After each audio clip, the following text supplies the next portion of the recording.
Today we're diving headfirst into the glorious, chaotic, and surprisingly deep mind of the Prince of Darkness himself, Ozzy Osbourne.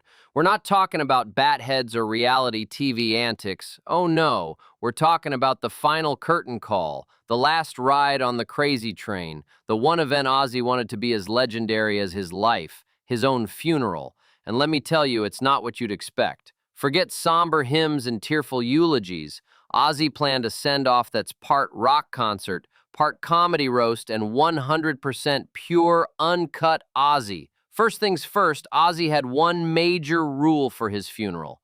Absolutely no mope fest. That was his term. He didn't want a sad, gloomy affair. Instead, he envisioned a massive, joyful celebration of his life, a final thank you to his fans, family, and friends for all their support.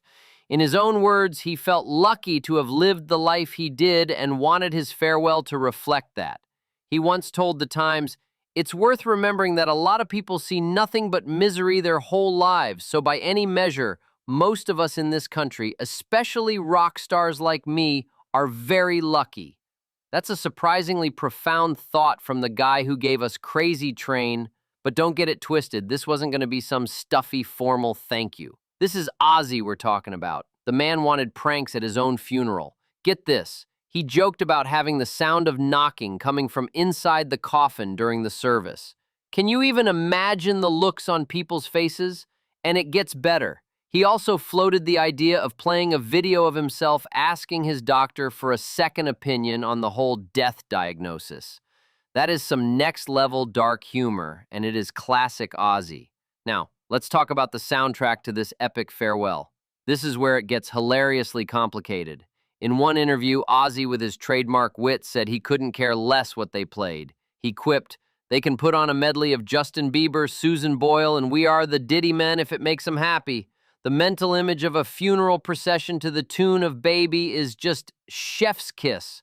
But hold your horses, because the Prince of Darkness had some serious musical requests too. He was a massive Beatles fan and said he's like something from Revolver or Sgt. Pepper's, like the epic A Day in the Life. However, there were two things he absolutely forbade. One, his own greatest hits. He said he was embarrassed by them.